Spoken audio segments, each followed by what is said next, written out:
You were in LA last week. I'm sorry I wasn't able to be there in person, but you were at the Grammy Museum. It seems like it was a Yeah. pretty cool thing. I wish something like that existed for me when I was a kid going to school. Yeah, I hear you. Me too. Me too. I was a terrible student. Were Yeah, you? it was terrible. It's so ironic. I ended up with a curriculum, but it was fabulous. Yeah, we're in 11 different schools in the LA district, and it's part of our overall, we got 75,000 teachers in like 30,000 schools now.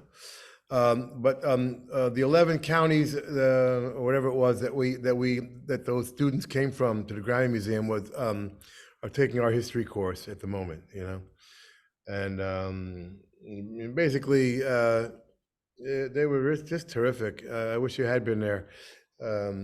Just asked a bunch of really smart questions, and it's wonderful to see the enthusiasm. Everywhere we go, I try and do a school visit like once a week, if I can.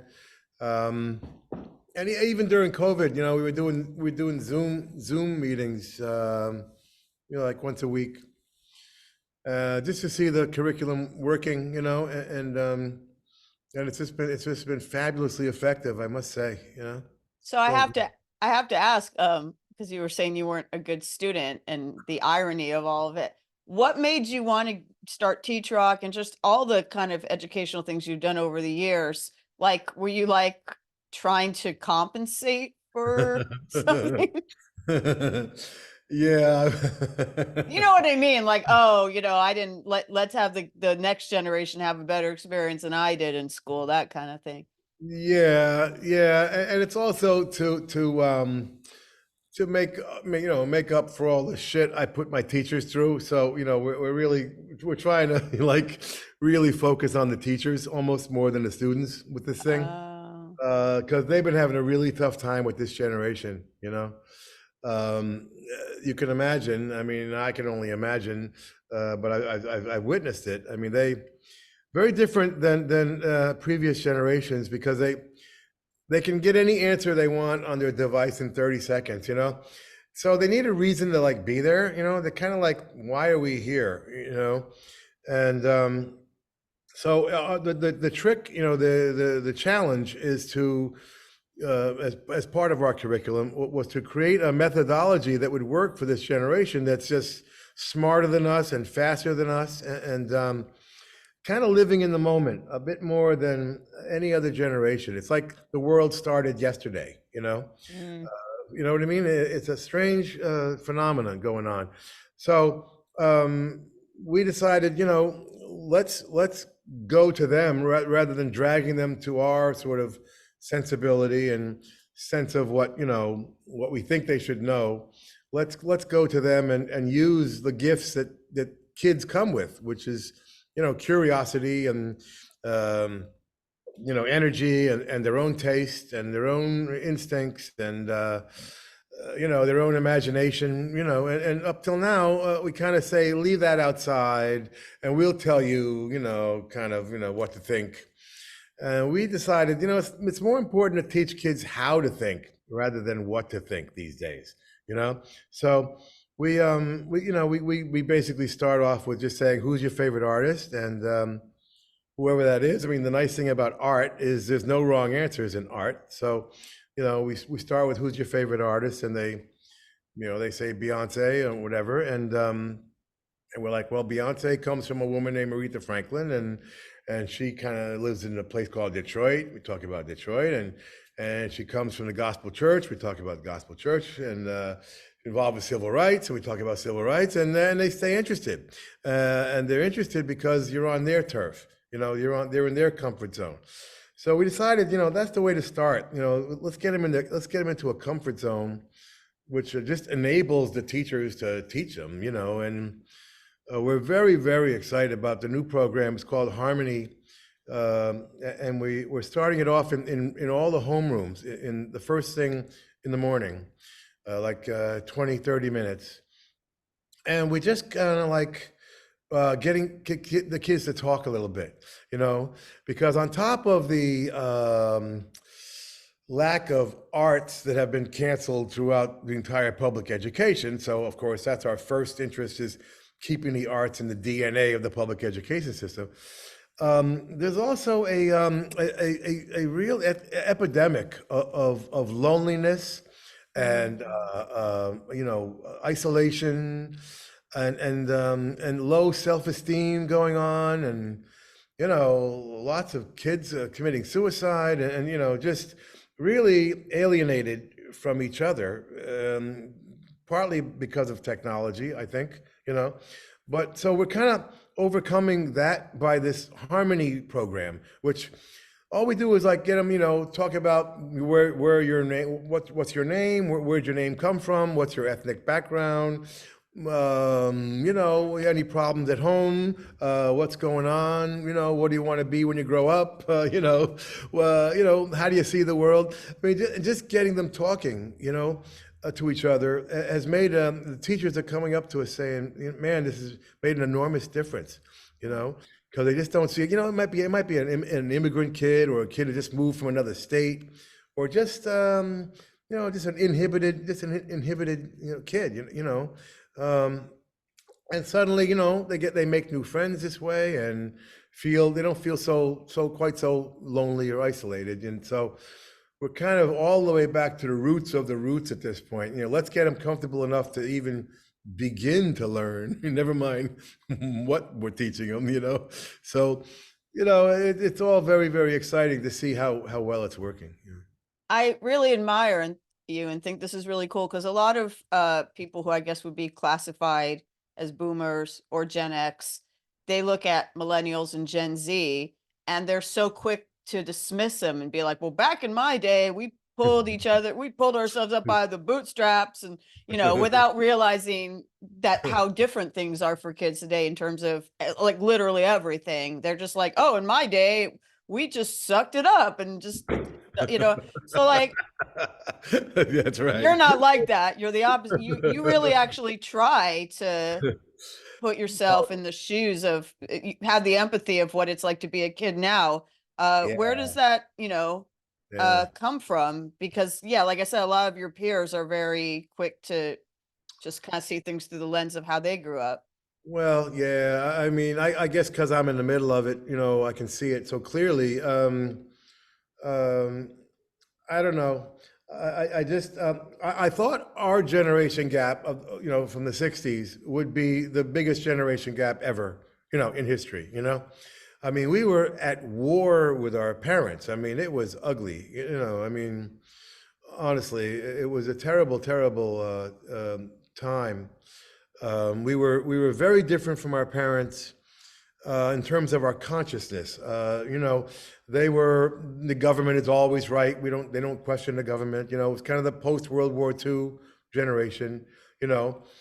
And we were like just questioning everything, and we were just like playing rock and roll and doing drugs and growing our hair long, and we were embarrassing our parents forever. And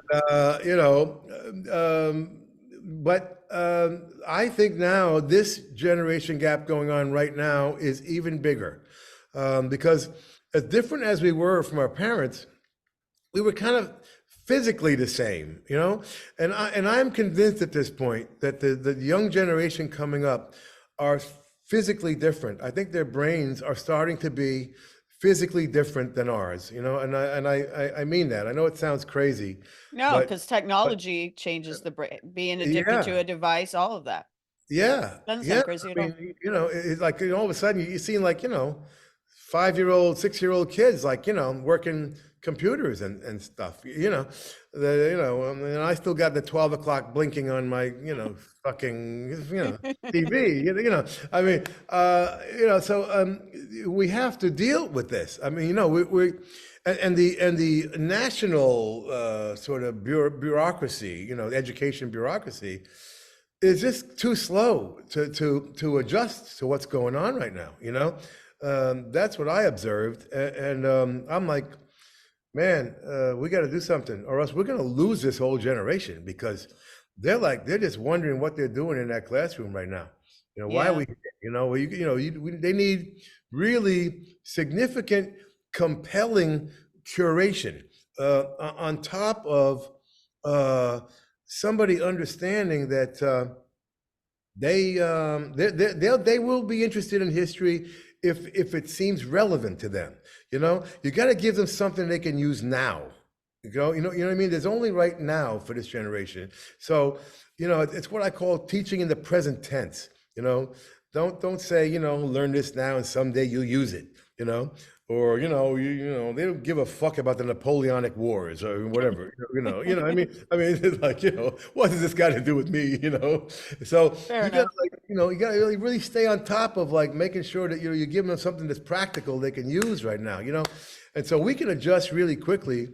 I mean, it's the one good thing about the digital universe, you know, most of which I despise. The one good thing is you don't have to wait for books to be printed or reprinted, or, you know, we make changes really quick. We get input from teachers, we get you know, input from students or whatever, and we can change things overnight, and, you know, so we're always adjusting and making it better, you know, I don't know. It's just one of them things. I just thought, I mean, the teachers came to me. It wasn't my idea, to Oh, be honest. Yeah, yeah. The friend of mine came to me, and was in touch with the teachers, the Music Teachers of America, and they said that this No Child Left Behind legislation. This is going, I don't know, 15 years yeah. ago or whatever. Um, no Child Left Behind legislation is canceling all the arts classes in public education, you know? I'm like, oh man, you know, like as if we don't have enough problems, right? So they were like, you know, go to Washington, D.C. and see what you can find out. So I happened to have a couple of friends. I went down and I set up meetings with Teddy Kennedy. That's how long ago it was. And Mitch McConnell, you know, both extremes, and you know, they were like, yeah, you know, sorry about that, you know. Sorry about that. You know, Our unintended, bad. yeah, you know, unintended consequence, you know. I'm like, so let me guess, you ain't gonna fix this, right? And they're like, no way. So I had to come back to the teachers, and I'm thinking, man, I got to give them some bad news here.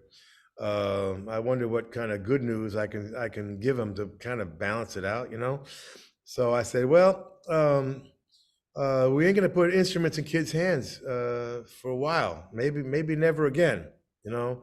So we got to find a new way to do that, and we have in several ways. But I said I got an idea. Why don't we do a music history course instead?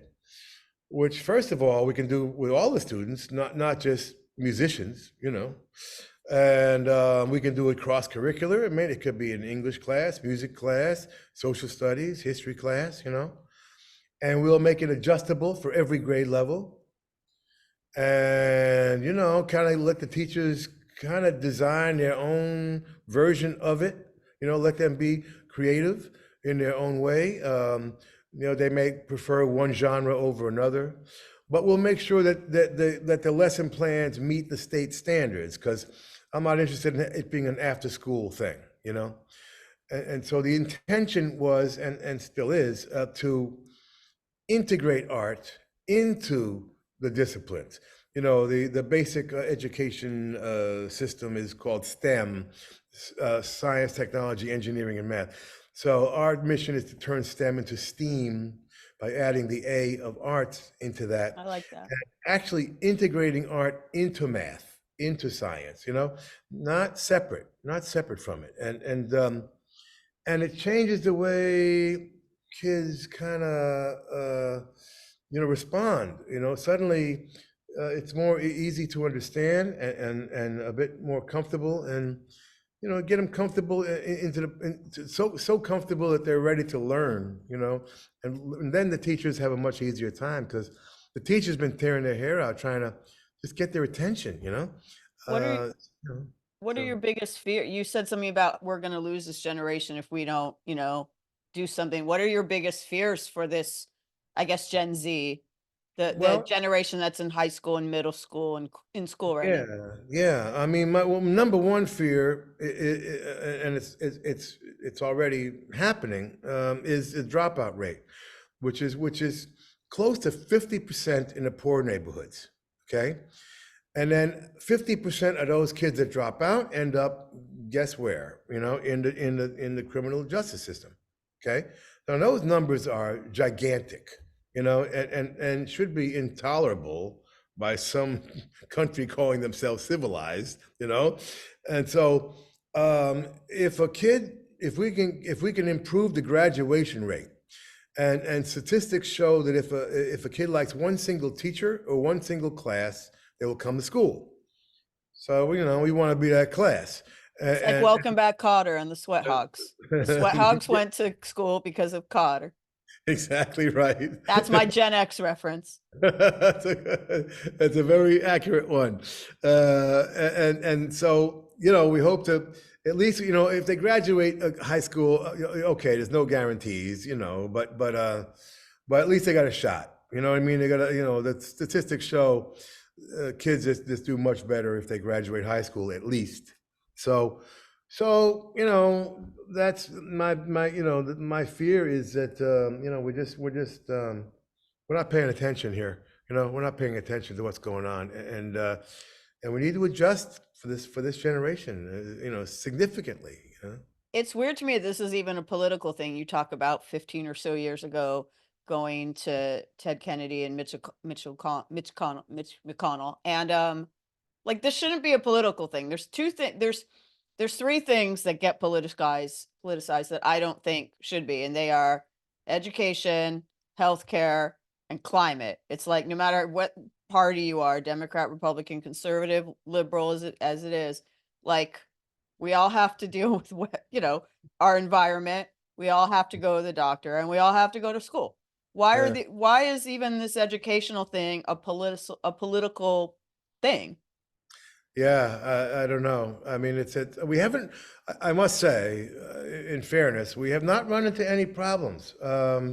We haven't run into any pushback from anybody, red state, blue state, because we're not political. There's nothing political about what we're doing, but we're just, telling it like it is, and yeah, I mean, the biggest mystery from what you just said, and I agree 100%.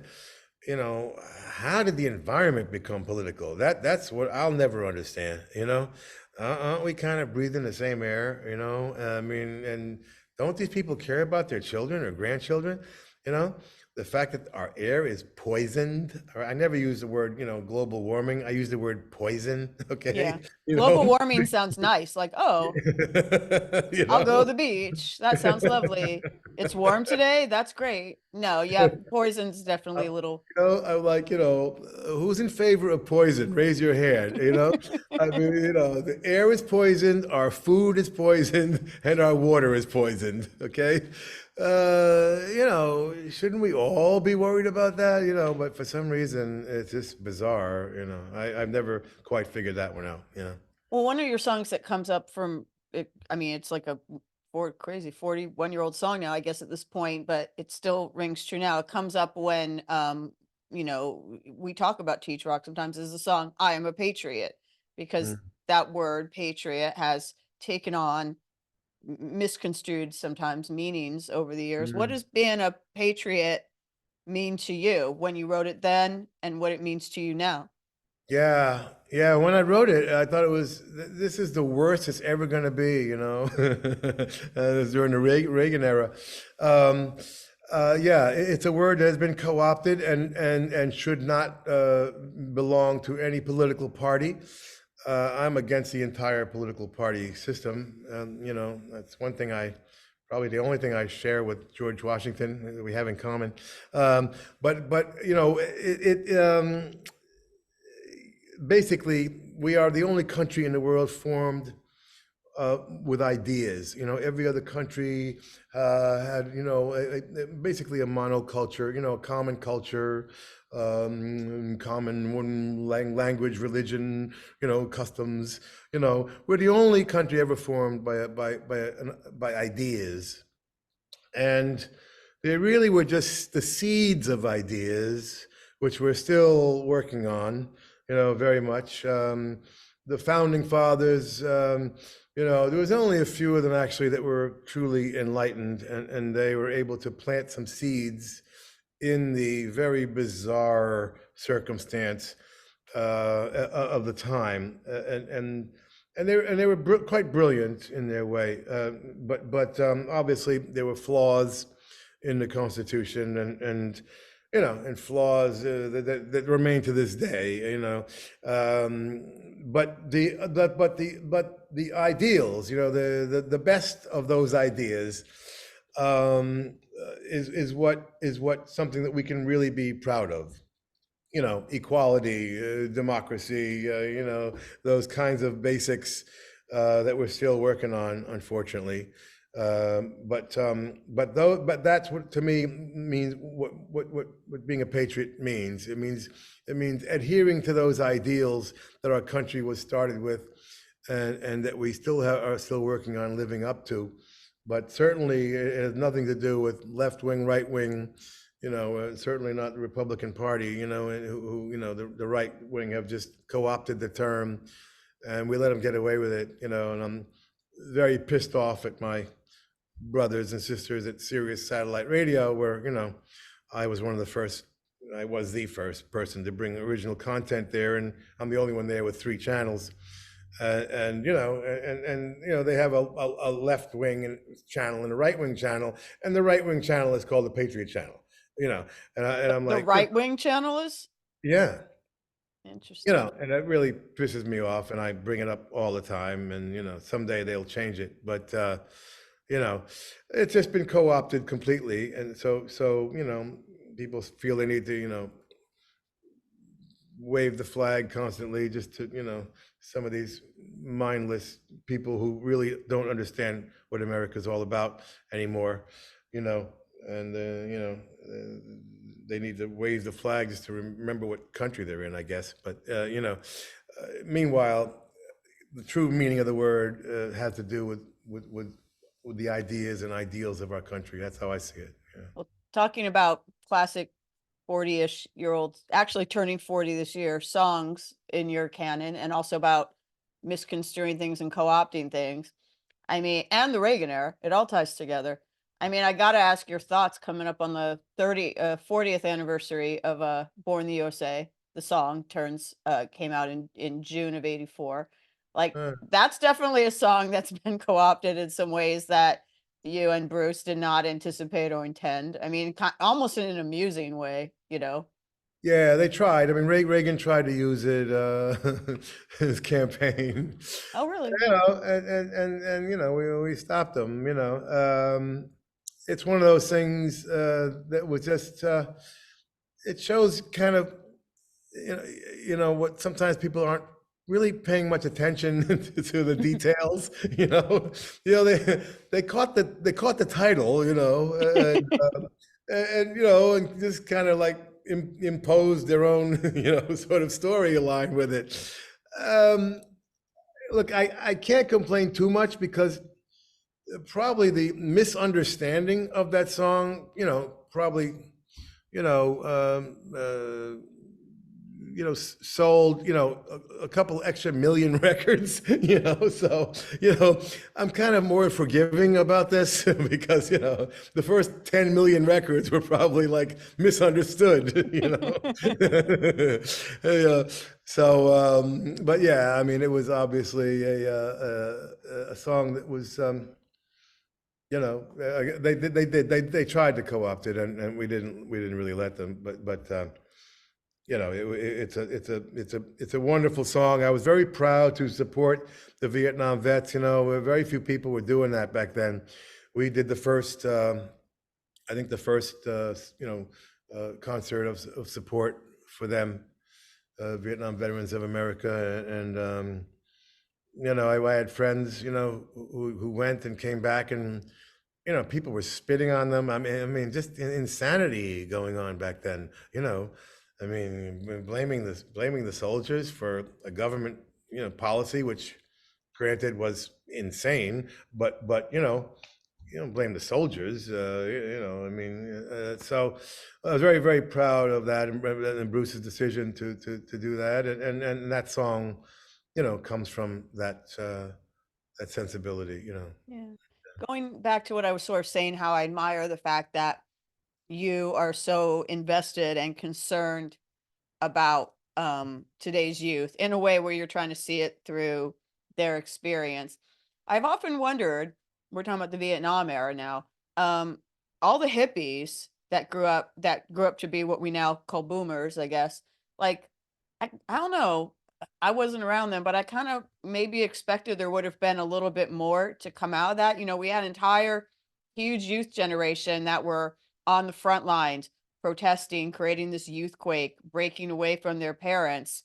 And a lot of them, I feel like the ideals they had when they were flower children of peace and love, et cetera, maybe it was just sloganeering or something because I don't see them boots on the ground doing any work in this current Mm. time. Do you have any thoughts about like how, and I'm not picking on anyone in particular, just in general, how like that generation that grew up in the 60s kind of got complacent and aren't doing the kind of Yeah. stuff you're doing? It's funny you should bring that up because that was exactly the subject of the first song on my first album. You know, exactly that. You know, "Lying in a Bed of Fire" is about that precise, exact scenario. We were going to change the world. We were. It was the birth of consciousness. Uh, we were different. We were better. There was a better way to live. There was a better way to think. Let's, be more global and not so, narrow-minded, et cetera, et cetera. What happened? Yeah. What happened? I mean, that's exactly the question I ask in that song. So, I mean, we could probably discuss what happened for a couple of days, but oh God, I don't even know how to sort of make this into sound bites. But um, you know, the beginning with the right wing, let's call it, the more conservative. Back when conservatives were actually conservative, as opposed to now when they're just a psychotic religious cult. But there was, my father was a Barry Goldwater Republican, ex-Marine, so I understood that entire thing. That's where the modern conservatism more or less comes from. I mean, not modern conservatism, but the original conservatism. Right.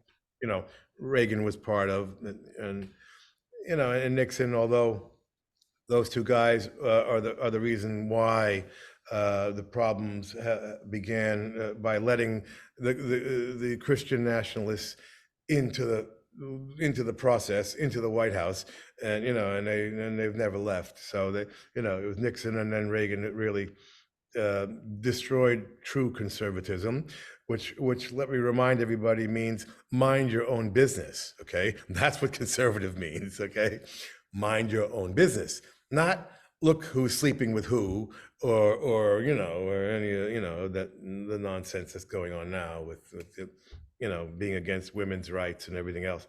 Um, they realized that they were losing the PR war. Okay, so they started buying up the media. All right, that was sort of the beginning of the end of the new world. The media conglomerate, the media mergers and control of the media became an issue, and which led all the way to Fox News now and the other anti-American bullshit we got to put up with, who unfortunately have an enormous audience, like half the country. So the media was part of it. The corporatization of America was another part of it. Very mostly bad to bad effect. Just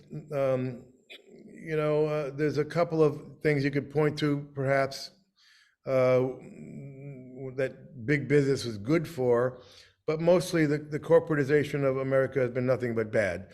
Everything went from being local local agriculture, local food that was not poisoned, to Monsanto, the record companies. Whole bunch of independent record companies, many of whom had great records that we all know to this day. It's down to 4 record companies, from hundreds, Yeah. certainly dozens anyway.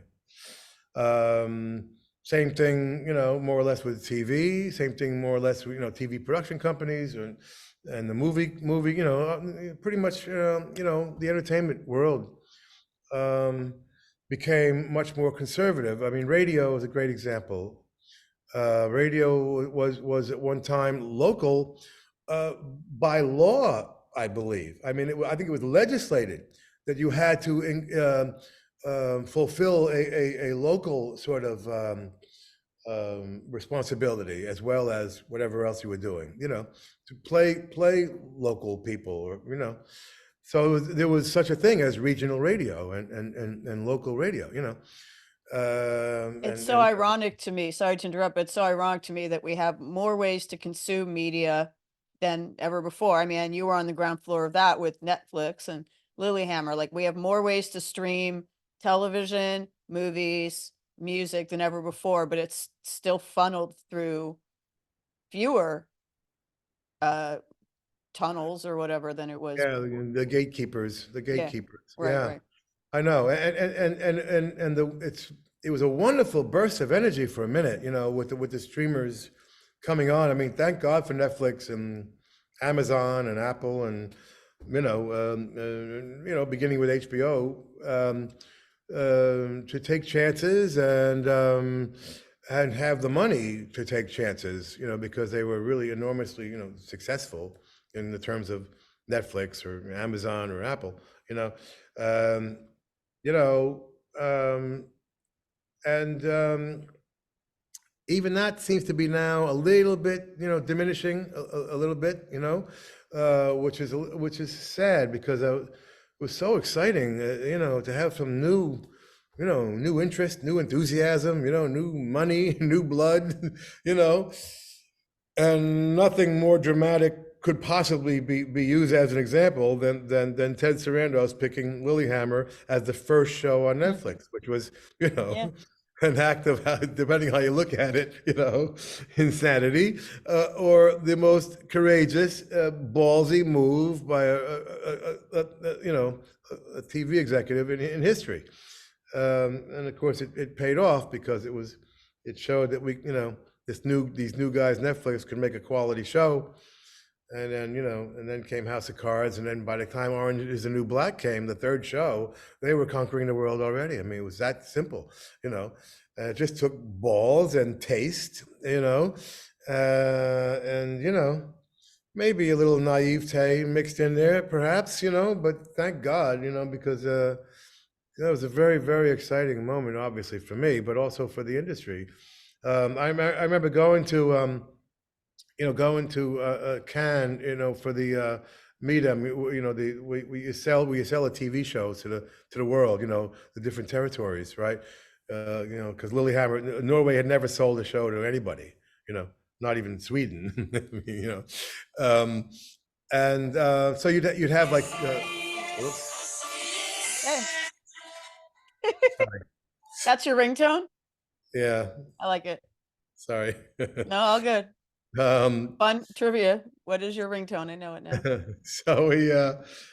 So you go there and you'd like spend like 15 minutes with each country, for like a week, so I'd, talk to whatever it was, 30 or 40, 50 countries. And they'd spend, 5 minutes on Lilyhammer. Interesting. And they all bought it. We sold it to 130 countries, by the way. Pretty crazy. But 5 minutes on Lilyhammer, fine, great. The next 10 minutes was, now tell me about this Netflix again. Did you say that they signed a local Norwegian show with subtitles, okay, and put it on in America? I mean, no one could believe that, all right, because this was the internationalization of the arts, of culture, of TV, really for the first time. And man, every country was like going nuts over this because, frankly, America's where all the money is. Okay, you could sell your show to every country in the world, and it's like, 5 grand there, 10 grand over here, 20 grand there. I mean, it's amazing. You got a $8 million per episode Game of Thrones, going for 25 grand in Belgium. You know what I mean? So it's like, all the money's here basically. So all the countries were just, their minds were blown. Oh my God, and it was really a hit move, and Netflix, you know, started going country by country, and having the local shows, and then bringing their international content with them. And it was obviously the future.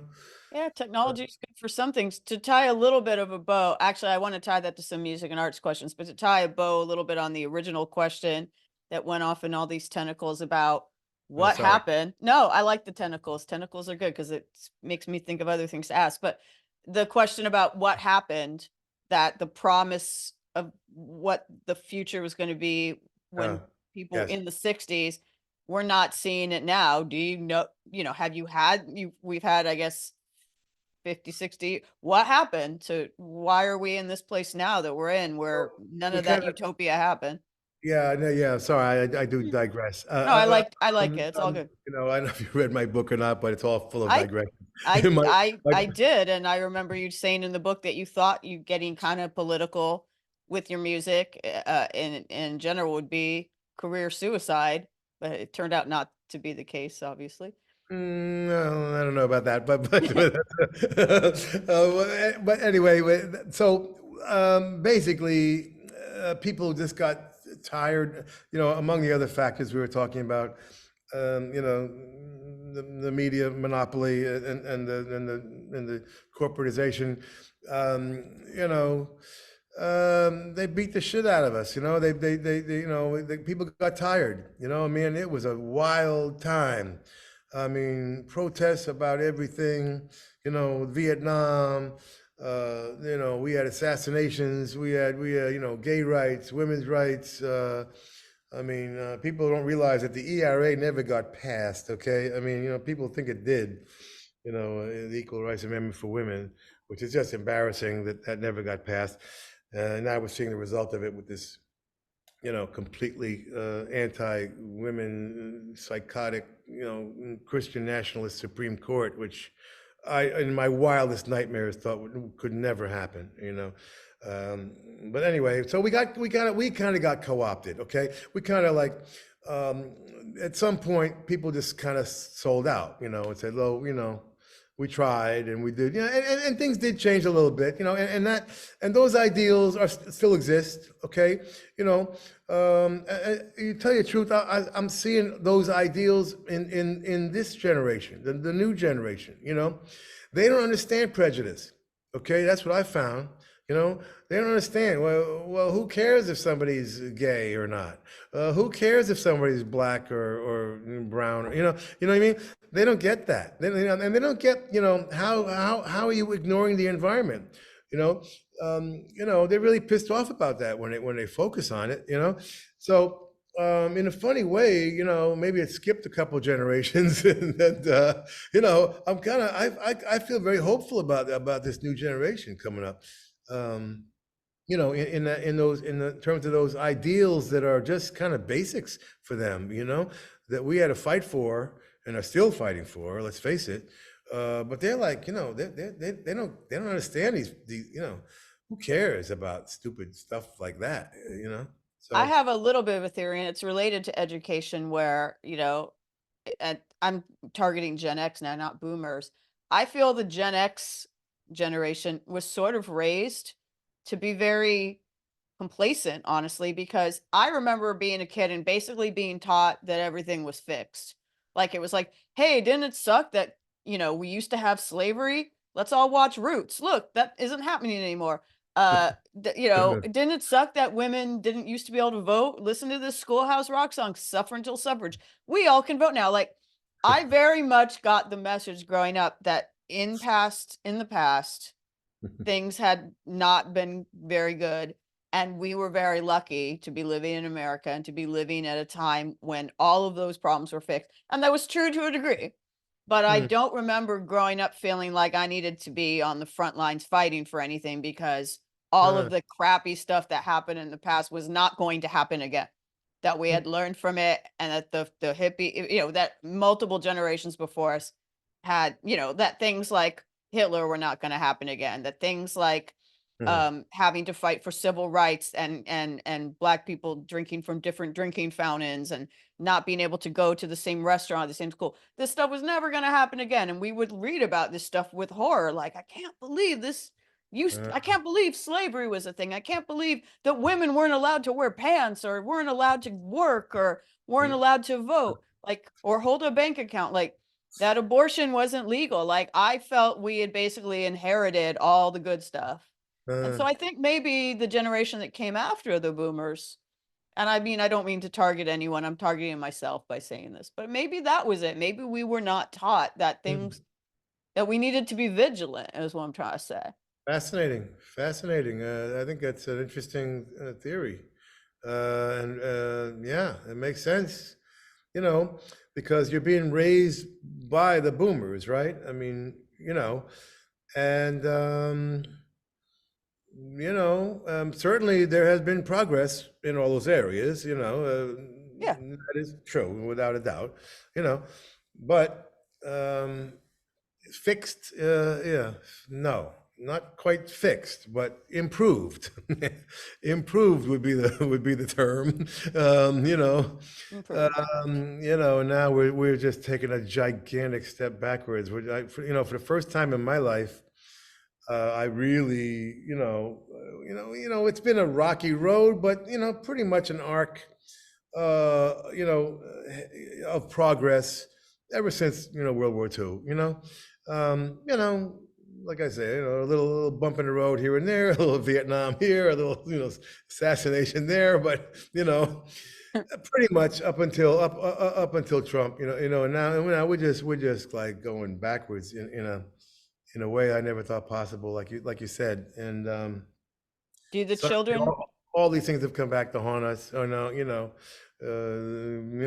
black people being stopped, voting, and women just, losing their rights, and even Hitler is back. So it's really quite a full circle here, and we better start being vigilant, right now, and maybe start teaching civics in school again, or something, you know, because and we have some civics, and even in our curriculum, but it's shocking. It's shocking what's going on right now, and I feel responsible. Our generation did not fix things properly, and certainly not permanently.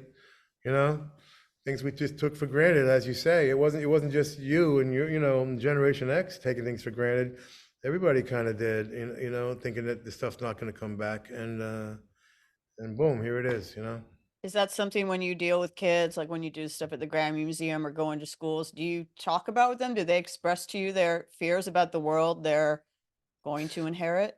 Um, Not too much. It's not a subject that you know is going to go anywhere. I mean, obviously, you want them to vent their concerns, and maybe that's going on in the Harmony program. But by the time I get there, what I try and focus on, I just tell kids, listen, the world's changing rapidly, and will continue to do so. So focus on the things that you can control, you know? And I always focus, I say, focus on craft, man. You know, whatever your craft may be. I mean, that's the thing, that's the one of the few things you can control. Don't worry about the business so much right now, or the art of it.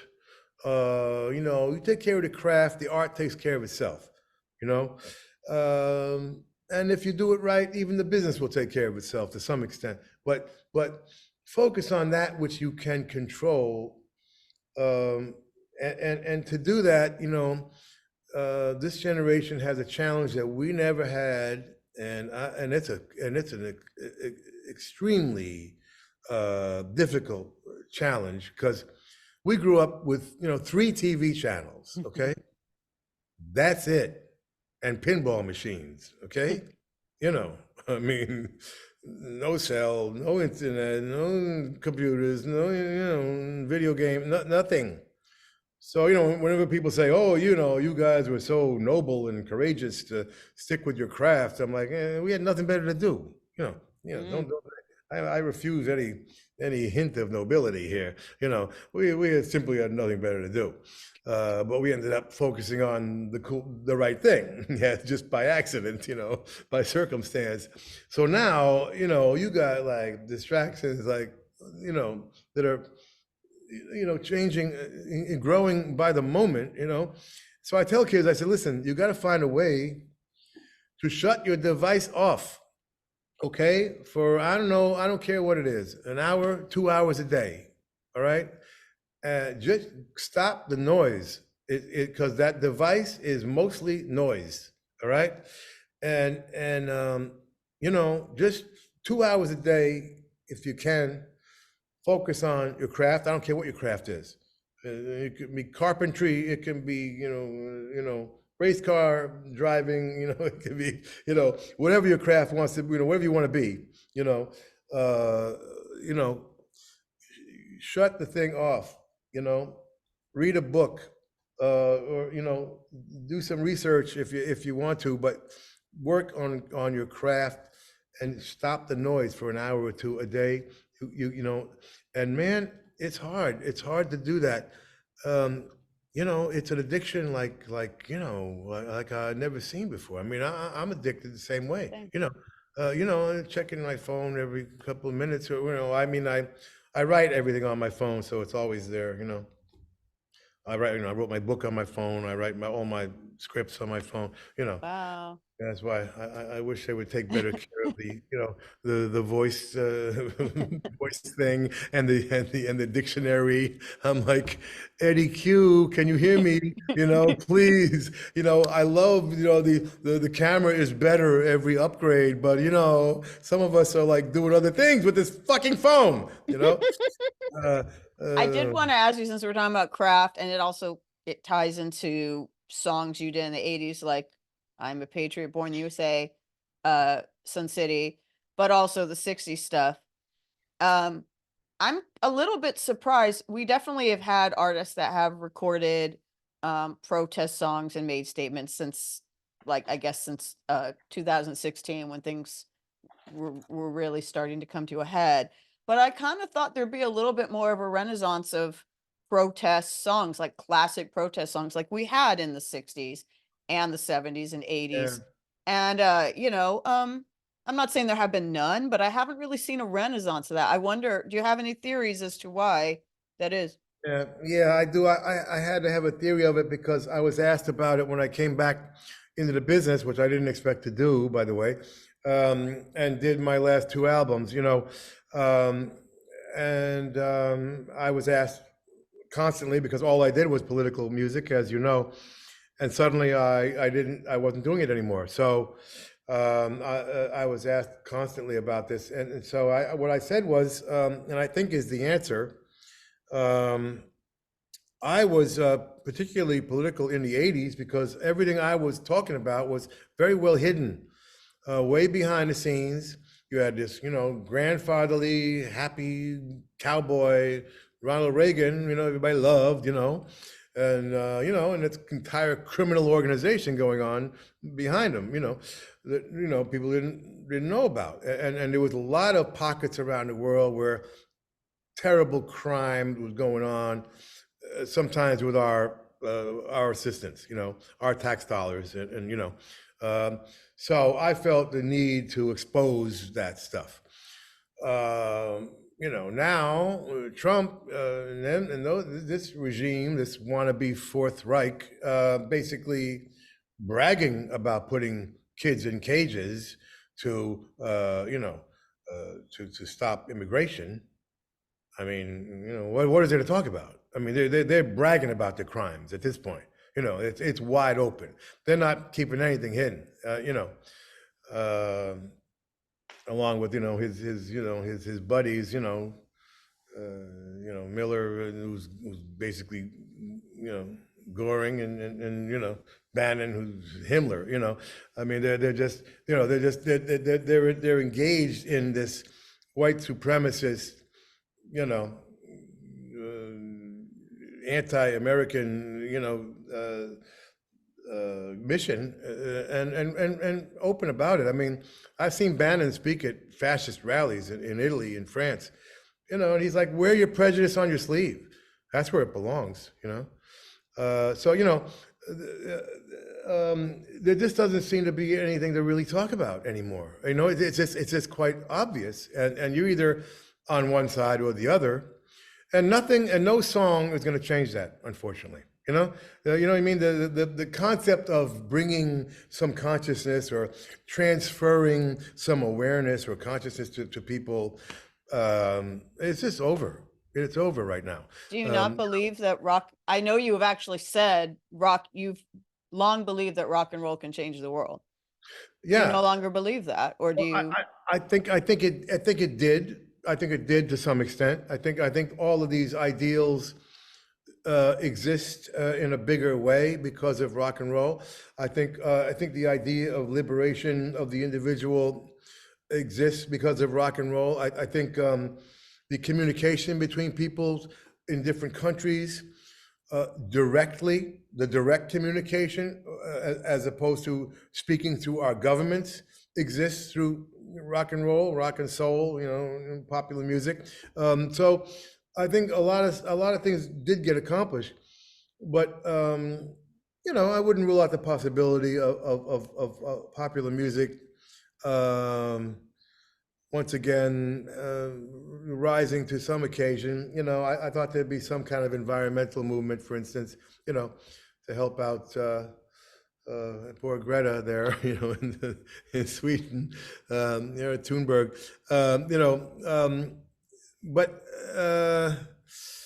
it's a strange, fragmented world. In as much as global as we are right now, at the same time, it's kind of more isolated in some ways. Also, there's this fascism, white supremacist movement, religious extremists, is all over the world. I mean, we've been around the world now. I've been around the world 4 times in the last 5-6 years, and it's everywhere. It's everywhere. If it's not pure fascism, it's some kind of religious extremism. So there's a bit of a circle the wagons kind of mentality going on here that discourages that kind of communal, mass shared, experience. I think right now everybody's desperately trying to hold on to whatever they've got, and so it seems beyond the help of a song, at the moment. I mean, we're going to see what happens as we go through this era, but for the first time, democracy is on the decline, and things that you just never expected before. And so, and I think we're in some kind of permanent recession, which is affecting everything. I think the fact that everybody is working harder than ever and getting less back. Okay, the lack of value in our currency, and I mean that globally. I think is starting to affect things in a very, very serious way. I don't think, in other words, I don't think our basic economic system works anymore. It's not working for enough people. Let's put it that way. So what happens is everybody in every country, virtually, is disappointed with their lives. If you really question them. Are you happier now than you were, whatever, 10 years ago, 20 years ago? everybody, I think, will feel uh, more depressed. They'll feel more anxiety. They'll feel like they're working harder for less. Okay, and that is a global problem that I've seen in every country. So what happens? Along comes the demagogues, and they say, I know you're unhappy. I know you're disappointed, but guess what? It's not your fault. It's the black guy's fault. It's the other religion's fault, it's the other, it's the immigrant, the different colored guy, the different religious guy. It's everybody but you know? And people were like, oh, that's a relief, that relieves me of my obligation as to like maybe pay attention and change the world for the better, I can just kind of sit back and follow this demagogue, and he's going to lead us to the promised land. That's what's going on. It's going on, wherever you look, and so, we're kind of past the point, I think, of that kind of, cultural coming together to change things, at least at the moment. I'm not saying it can't happen again, but I just encourage people, look, take care of your neighborhood, man. Don't worry about the world right now. Take care of your neighborhood. Take care of your family. Take care of your friends. Think small right now. Think about your own self. Think about your craft. And Unplug. education. That's gonna Yeah, please. hope the next generation is equipped to go out into the world, because it's interesting when what you just said, because I remember this is how I remember it. I remember that Generation X was kind of the first generation that really realized they weren't going to have it as good as their parents. Before, it was like every parents always hope their kids are going to have it better than they did, and True. that's how it was going. And then Gen X, whose their parents were boomers, were, that was what we were being told, was that it's that, the movie Reality Bites was about this, like, oh, you went to college, but you're going to have to get a job at McDonald's, your degree means nothing or whatever. But now I look back, I'm like, Generation X didn't have it as bad as the millennials and, probably, or Gen Z. And yeah, so that, hopefully, yeah, this is a longer going problem that maybe kind of seeded back a couple generations, but hopefully the kind of education that kids are getting, including through TeachRock, where they're learning about mistakes made in the past and the context of things, will make them not be susceptible to that kind of messaging, because they're not going to have an easy time going into the workplace or anything else, trying to buy a home, all that. No, it's true, and it's a shame. It's a drag, and at some point, we're gonna have to, somebody, some visionary, gonna have to come along and fix this. I keep telling you to run for office and you don't want to do it. You're a visionary. Do it. I know you don't like the two-party system. Wicked cool, the wicked cool party. No, we're everybody. We're all Democrats now. Okay, forget about that. No, I don't mean now. I just mean it. In all seriousness, though, I'm making dumb jokes, but like, I know you would probably do very well if you chose to go into politics. Maybe not at a national level, but at grassroots level, mayor, congressman, maybe so, councilman. I got a big family to feed, man. My overhead just wouldn't handle it. Wouldn't handle that salary, I'm afraid. But I got all kinds of people that I got a million businesses, none of which make money, so I gotta support all of these different things, right? But For the record, I was not suggesting you run for president this year. We need to just deal with this situation this year. I'm talking like, yeah, down the road. Well, we'll see. But I think the main thing I think that nobody addresses is the buying power of the currency, which has got to be adjusted. I think it's been a mistake ever since we came off the gold standard, to be honest. But at this point, we've got to do something about our debt. The debt directly affects the value of the currency. All right, it's too complicated. I don't completely understand it myself, but I spent months studying this, and it's very complicated. But basically, I know that to be true. The if we can get rid of this debt somehow, we can start to have more earning power with the dollars, and that's going to help everything. I think that's one of the sources of our now seemingly permanent problem.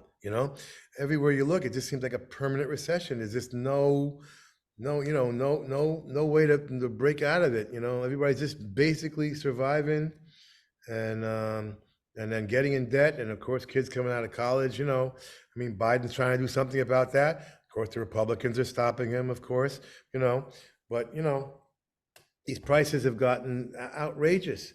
I mean, the prices just since COVID, everything doubled, everything tripled since COVID. During COVID, okay, we were willing to pay more because, trying to keep businesses open, we all were contributing in that way, but then COVID's over and the prices didn't change, everything is 2 or 3 times what it was, and the income isn't 2 or 3 times what it was. So, backsliding even a little bit more now. It's a little bit more difficult. And man, I mean, the businesses, all the cultural businesses are all in trouble. I mean, the music business basically just ended. The TV business is cutting back. The movie business is cutting way back. It's either a $200 million movie or a $1 million documentary, and not a lot in between.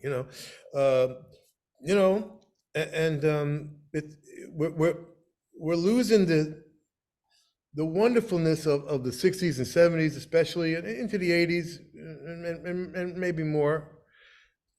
The arts were in the air, and it helped our quality of life. It's an essential part of our quality of life, and they're all being snuffed out, they're by the corporations. The corporations are snuffing out our art, I mean, it needs to be affordable. I mean, we need to change some laws, just in one small example. I mean, I know 2, 3, 4 documentaries right now that are just terrific and should come out, and they can't afford the licensing for the songs in the documentaries, And I'm like, that shouldn't be. That shouldn't be. I understand the music business is kind of over, and people are trying to make money any way they can in terms of the publishers and writers. And, I'm on both sides of this issue, as you know. But I'm like, this needs to change, man. This needs to be more like the Broadway model, where, like 6% of the budget, whatever, goes to music. And I think movies and TV should be the same way, whatever the percentage is, 5%, 10%, whatever, depending on how big the budget is, should go towards music without having to ask permission. If I record a song today, you can play that, you can record that same song tomorrow without any permission. But also in a general level, just being able to be an artist, like, I'm not even talking about being a rock star. I'm not talking about being Bruce Springsteen or Mick Jagger, like a millionaire, or Beyonce, like a pop rock star who's Taylor Swift. Like, there used to be a time where you could kind of just be like a medium level rock star and make, you weren't rich, like you weren't a millionaire, but you like made a living at it. You owned a home, you had a comfortable middle or upper middle class lifestyle from making music and touring and releasing records and selling a decent number of records. Like, it didn't, that kind of like middle class of artists is kind of gone. True. That's absolutely true. And a lot of great artists in that category, that we all remember and we all know, and would be quite surprised to hear how little the records actually sold back then. I mean? They weren't huge sellers, but everybody knew them, because of, that kind of attention to culture that we had back then, and dependence on it, really. And it was a wonderful dependence. It was a healthy codependence, but that certainly has changed, and part of that again is the devaluing of the currency. You could go into a coffee house with a guitar and pass the hat, and people would, put in, dollars and quarters, and that would be enough to, eat and find a hotel room, or Hmm. a room. I mean, that kind of thing is just so over. There's nothing cheap anymore. There's nothing affordable. And so the middle class is shrinking. In every sense, certainly in the arts, as you say, but also middle class period. I mean, Well, uh, to yeah. to end things on a positive note, because it's very easy to, it's very obviously very easy to be worried about what's going on in the world and what the future might hold. You spend a lot of time with young people, and they're not apathetic, as you say. They're interested, they're engaged, they're realistic about the world they're inheriting, and they probably want to do something to change that, or take what positives have you come out from spending time with kids, where you, when you look at this generation as the people that are going to like lead the way, where you're like, they're doing cool stuff. Yeah, yeah, you see it. You see it without having to look too far, too hard. And you just want the education process to do two things. Basically, you wanna instill the ideals, that make us who we are. Those basics, of just equality and democracy and freedom and liberation, and the basics, that we still adhere to in terms of our country's identity.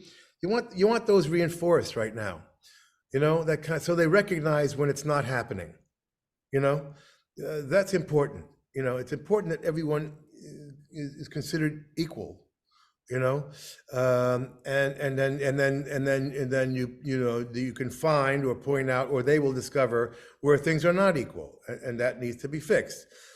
And the other thing education is for is to discover and encourage a child's inclinations.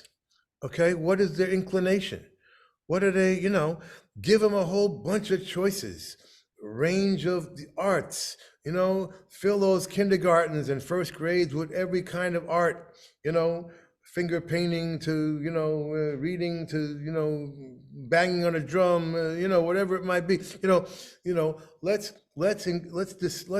have all the options open for kids to express themselves as early as possible and discover their inclinations, and then encourage them, and support those inclinations.